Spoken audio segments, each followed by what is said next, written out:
नमस्कार, मैं Bhimrao Lonare IBM TV 9 news और डब्ल्यूएच न्यूज में मैं आपका स्वागत करता हूँ। इस वक्त मैं तिलक पत्रकार भवन परिसर में हूँ और हम आज एक खास विषय को लेकर हमारे साथ में जो खास मेहमान हैं उनसे चर्चा करेंगे।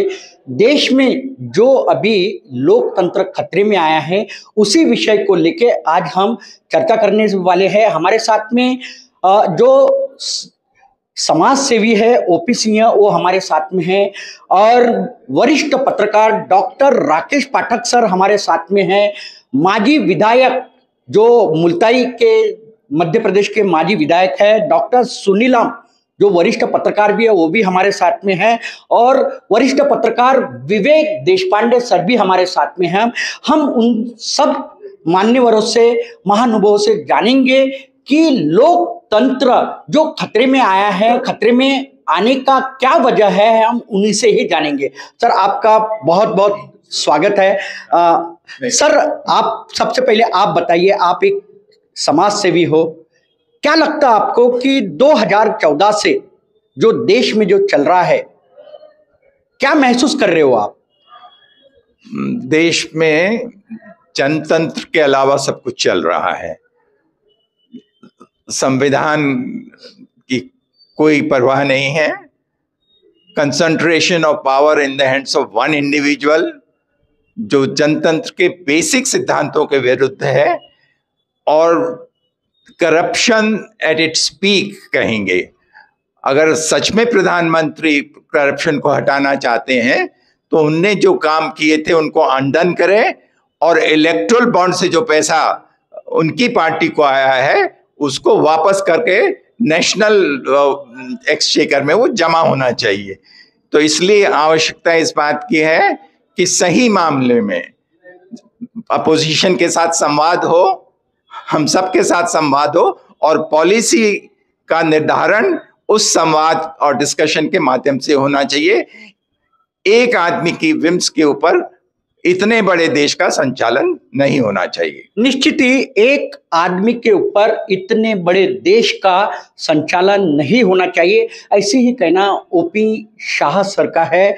हमारे साथ में पाठक सर भी है, हम उनसे भी जानेंगे, राकेश पाठक सर से जो वरिष्ठ पत्रकार है। क्या लगता सर, ये जो लोकतंत्र खतरे में आया है, क्या भूमिका है मीडिया की?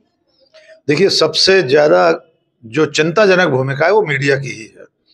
पत्रकारिता का मूल दायित्व जो है, जो धर्म है उसका, वो सत्ता का प्रतिपक्ष होना है, जनपक्ष होना है, जनता के पक्ष में खड़े रहना है।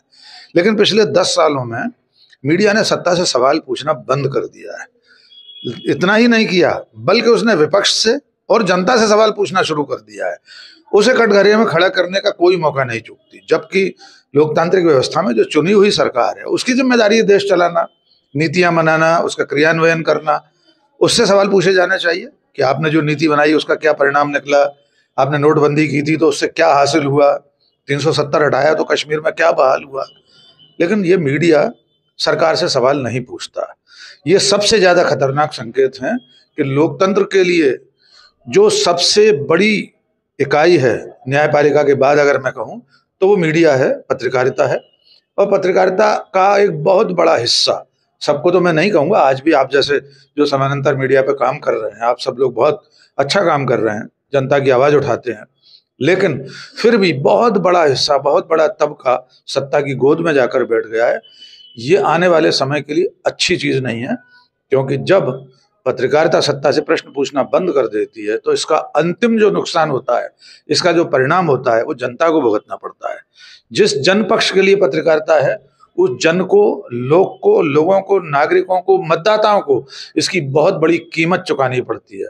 इसलिए अब तो सवाल जनता को भी मीडिया से पूछना चाहिए कि आप कर क्या रहे हैं, आप किसके हक में खड़े हैं। लेकिन किस प्रकार से जनता मीडिया से सवाल करेगी, क्योंकि मीडिया जो है सिर्फ एक आदमी के इशारे पे चल रही है देश की मीडिया। बिल्कुल। देखिए, जनता कैसे सवाल करेगी उसका मैं आपको तरीका बताता हूँ। वो जो मुख्य धारा का मीडिया है, जनता चाहे उसको देखना बंद कर दे, उसकी जब व्यूवरशिप कम हो जाएगी उसको विज्ञापन मिलना बंद हो जाएंगे। जो अखबार आपकी दहरी पर आता है उसे बंद कर दीजिए पढ़ना। अगर वो जनता के सवाल नहीं उठाता अखबार, वो सत्ता के पक्ष में खबरें लिखता है, सत्ता को बचाने वाली खबरें लिखता है, आप उसे पढ़ना बंद कर दीजिए। यही सवाल पूछने का तरीका है। जब आप इस तरह से मीडिया को खारिज करेंगे, इस तरह के मीडिया को खारिज करेंगे, तो शायद वो सबक सीखेगा और अपनी जिम्मेदारी को याद करके शायद रास्ते पर लौट आए। जी, हमें लोकतंत्र को बचाना है। 2024 में अभी चुनाव है, क्या बताना चाहोगे जो मतदाता है देश के मतदाताओं को? हमें सिर्फ इतना बताना है कि जागो मतदाताओं, आपके हक में, आपके अधिकारों में जो आपको मिलना चाहिए, क्या सचमुच आपको मिल रहा है? क्या सिर्फ मंदिर बनने से देश का निर्माण हो रहा है? क्या महंगाई पर अंकुश लग गया? क्या आपके बेटे बेटियों को, आपके आसपास के लोगों को रोजगार मिल गया? क्या देश की सीमाएं सुरक्षित हैं? हमें जनता से कुछ नहीं कहना, हमें जनता से सिर्फ इतना कहना है कि आप सोचिए और समझकर मतदान कीजिए, विवेक का इस्तेमाल करें, देखें कि देश, समाज और लोकतंत्र के हित में कौन है जो आपको सिर्फ सपने परोसता है, धर्म के नाम पर राजनीति करता है और देता आपको कुछ नहीं है। 2 करोड़ रोजगार साल में देने थे, 1 रोजगार नहीं दिया। चीन का अतिक्रमण हो गया, आपने कह दिया ना कोई घुसा है ना घुसाया है। महंगाई कहाँ से कहाँ पहुंच गई, 400 रुपए का सिलेंडर 1200-1100 रुपए का हो गया। तो ये सवाल तो जनता को पूछने, हमें सिर्फ उसे ये याद दिलाना है कि 2014 से पहले आप जिन सवालों पर उद्वेलित होते थे, अब उन सवालों से आपको फर्क क्यों नहीं पड़ता? निश्चित ही राकेश पाठक सर, आपने बहुत अच्छा कहा है कि लोकतंत्र जो है वो तो खतरे में आया ही है। धर्म के नाम पे राजनीति की जा रही है। हमारे साथ में जो वरिष्ठ पत्रकार है, नागपुर के जाने माने वरिष्ठ पत्रकार है विवेक देशपांडे सर, वो भी हमारे साथ में, हम उनसे भी जानेंगे धर्म पे नाम पे जो राजनीति हो रही है देश में, आप कैसे महसूस कर रहे हो? बिल्कुल, जो नहीं होना चाहिए वो हो रहा है। मतलब धर्म का विरोध किसी को नहीं है, धर्म से किसी को परहेज भी नहीं है, धर्म से किसी को विरोध भी नहीं है। लेकिन धर्म का इस्तेमाल एक बाजार की तरह जब इलेक्शन में किया जाएगा तो उसके जो नतीजे निकलेंगे वो इस या किसी भी देश के लिए डिजास्टर्स ही होंगे, जो भारत के लिए डिजास्टर साबित हो रहे हैं और होंगे। मतलब आज जो दिख रहा है हमें चित्र, वो तो सिर्फ आधा चित्र है। आप आने वाले समय में देखेंगे कि किस तरह से आपके घर में घुसकर आप पर नियंत्रण किया जाएगा। मतलब ये सिर्फ अभी तो बाहर तक है, कल आपके घर में आपने देखा होगा उत्तराखंड में जिस तरह से यूनिफॉर्म सिविल कोड लगाया है, उसमें लिव इन रिलेशनशिप के बारे में भी जिस तरह के प्रावधान किए हैं, आपका प्राइवेट लाइफ जो है, आपका व्यक्तिगत जीवन जो है, उसको कंट्रोल करने की कोशिश की जा रही है। आप इस तरह से आपको रहना होगा, आप इस तरह से नहीं रह सकते। ये बातें आपको बताई जाएगी। आपको अगर हो सकता है, ये भी हो सकता है कि शनिवार के दिन अगर आप टीका लगाकर घर से बाहर नहीं निकले तो आपको सजा हो सकती है, ये भी समय आएगा। तो इस तरह से एक वातावरण धीरे धीरे वो बना रहे हैं और इसको वो आगे ले जाएंगे। हो सकता है कल आपको धोती पहनने पर मजबूर करें कि आप जीन्स नहीं पहन सकते, आपको धोती पहननी पड़ेगी, भारतीय वेश पहनना पड़ेगा। तो आपके खाने पीने, आपके रहने सहने का जो अंदाज है, उसको भी, उसके ऊपर भी एक मॉरल पुलिसिंग ये लोग करेंगे आने वाले समय में। इसके बारे में मेरे मन में कोई शंका नहीं। इसलिए ये सिर्फ मुसलमानों के खिलाफ कोई इनका कोई षड्यंत्र है या फिर कोई कार्रवाई करते हैं, ऐसा नहीं है। आप मुसलमानों को जाने दीजिए, आपको मुसलमानों से अगर कुछ लेना देना नहीं है, लेकिन ये आपके जीवन को जब नियंत्रण करेंगे, आपके जीवन पर जब नियंत्रण करेंगे, तब जाकर आपको पता चलेगा कि ये कितना बड़ा खतरा है। सर, क्या लगता है आपको कि देश के जो पत्रकार है, जो सच्चे पत्रकार है, उनकी आवाज दबाने का प्रयास हो रहा है?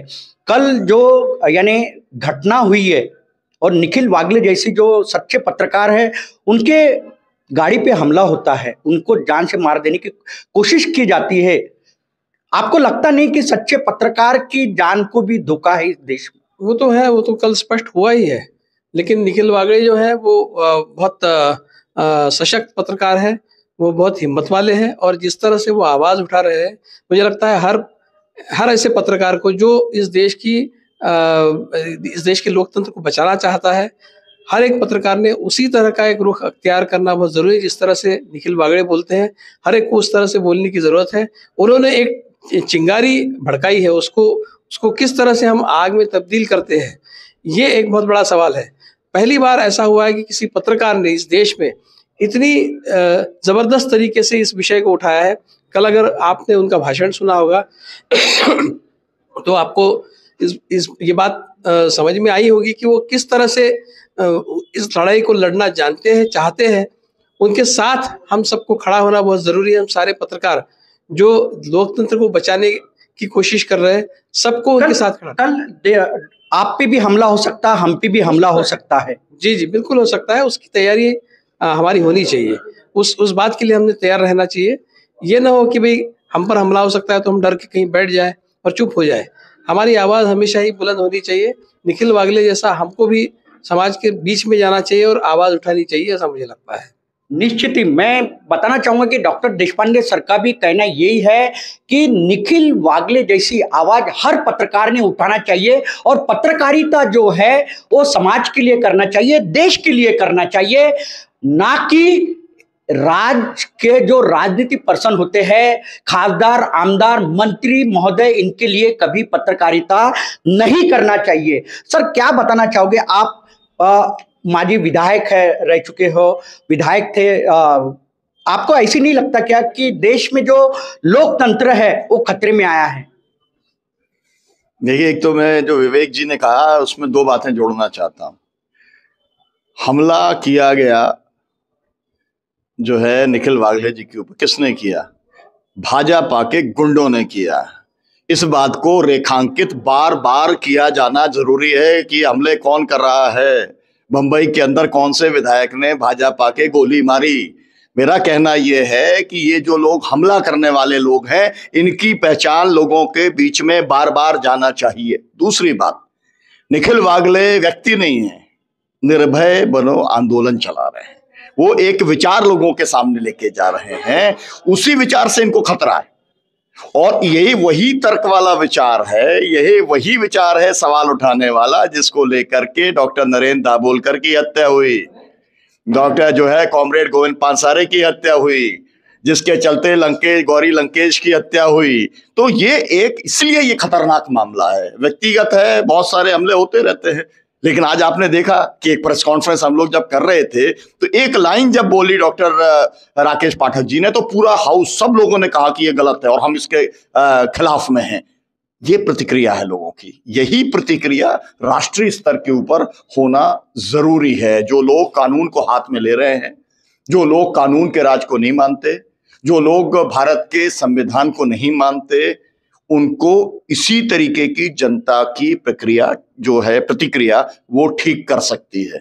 क्या लगता सर कि संविधान जो है, संविधान के मार्ग से आपका कहना है कि देश नहीं चल पा रहा है और संविधान खतरे में है, इसे अपने को बचाना है। 2024 में भी चुनाव, मार्च अप्रैल में शायद चुनाव हो सकते हैं।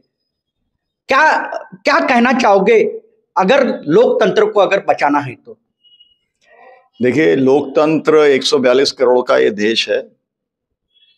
इंदिरा गांधी ने विपक्ष को 19 महीने जेल में रखा, देश की जनता ने लोकतंत्र को बचाया। जेपी उसका माध्यम बने, छात्र आंदोलन उसका एक माध्यम बना। तो लोग ही आगे आएंगे। और लोग आज भी, जो बात बार बार मैं कहता हूं कि जितने लोग वोट डालते हैं उसमें से केवल 37% लोग भाजपा को वोट डाल रहे हैं, एनडीए को 42-43% डाल रहे हैं। बाकी सब मोदी जी के खिलाफ में, संघ परिवार की पॉलिटिक्स के खिलाफ में वो लोग वोट डालने का काम कर रहे हैं। तो मेजॉरिटी तो अभी भी उसके खिलाफ में है। तो इसलिए लोग पूरी बात को समझ रहे हैं। लेकिन अगर आपने इस तरीके की स्थिति, नहीं, वही मैं कह रहा हूं आपसे, अगर आपने ऐसी स्थिति बना दी कि ईवीएम भी हम मैनिपुलेट कर लेंगे, ईवीएम जहां पर मैन्युफैक्चर हो रही है वहां पर हमारे डायरेक्टर जो है भाजपा के पदाधिकारी बना दिए, है ना। अगर आप बैलेट से कराओगे तो चंडीगढ़ के अंदर वहां पर भी हम बूथ लूटने का काम करेंगे। अगर आप सरकार बना लोगे महाराष्ट्र के अंदर तो भी हम जो है पैसे से खरीद लेंगे विधायकों को, है ना, जो काम हम झारखंड के अंदर लोगों ने नहीं होने दिया। मेरा कहने का मतलब यह है कि कोई भी ऐसा काम मोदी सरकार ने नहीं किया है जो लोकतंत्र के पक्ष में हो या संविधान के मूल्यों को स्थापित करने वाला हो। उन्होंने एक एक काम किया है कॉरपोरेट के इंटरेस्ट में। 15 लाख करोड़ रुपया का छूट देना, देश की पूरी प्रॉपर्टी को अडानी अंबानी के नाम पर कर देना। और अभी के बजट को देख लीजिए, किसानों का काट दिया, सोशल सिक्योरिटी का काट दिया, पूरा आईएमएफ ने बजट बनाया, उसको हमने इंप्लीमेंट करा। ये भी चिंता नहीं की कि इस चुनाव में इसका क्या असर पड़ेगा।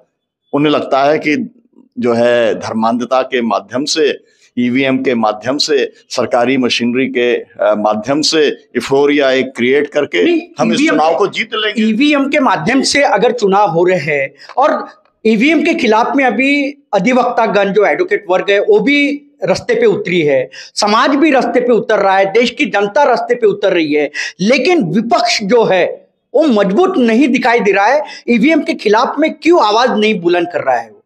देखिए, आज नहीं, 2019 के समय ही मैंने एक ईवीएम हटाओ देश बचाओ एक मीटिंग वीपी हाउस में की थी। 22 पार्टियों के लोग उसमें आए थे और सबने ईवीएम का विरोध किया था। इंडिया गठबंधन 27 पार्टियों का है, या अब 26 रह गई।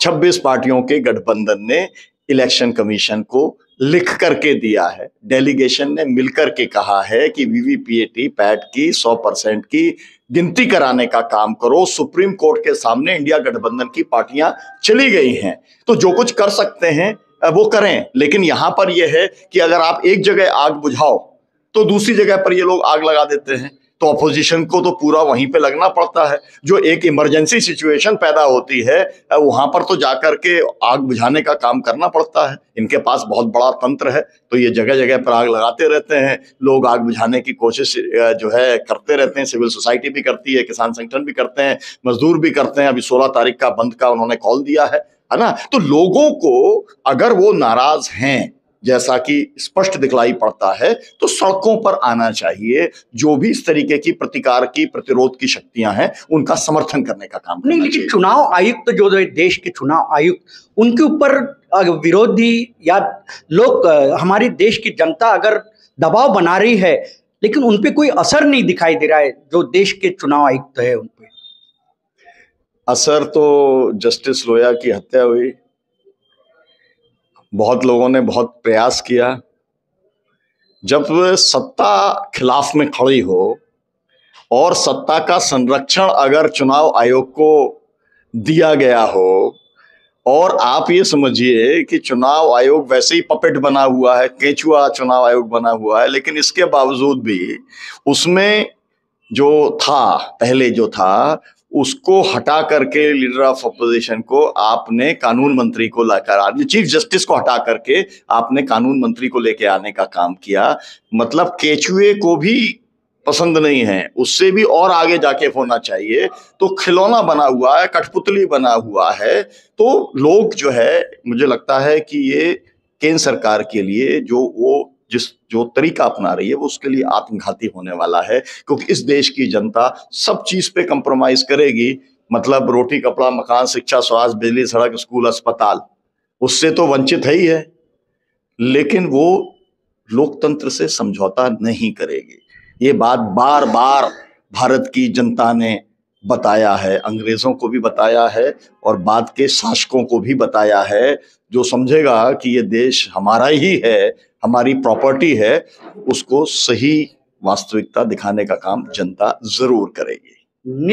निश्चित ही मैं बताना चाहूंगा कि हमारे साथ में जो आज वक्ता है वो वरिष्ठ पत्रकार है, समाज सेवी है। उन्होंने चिंता जताई है अभी 2024 में जो लोकसभा का चुनाव होने वाला है, उस लोकसभा चुनाव को लेके चिंता जताई है। ईवीएम पे मतदान नहीं होना चाहिए, बैलेट पेपर पे मतदान होना चाहिए। अगर ईवीएम पे अगर मतदान होता है तो वीवीपैट का भी गिनती होना चाहिए, ऐसे कहना इन मान्यवरों का है। देश में लोकतंत्र अगर बचाना है तो वीवीपैट का भी 100% गिनती करना आवश्यक है। तो आप देखते रहिए IBM TV9 news, WH news. हमारे चैनल को लाइक कीजिए, सब्सक्राइब कीजिए, आइकॉन बेल बटन दबाना न भूलें। धन्यवाद, नमस्कार।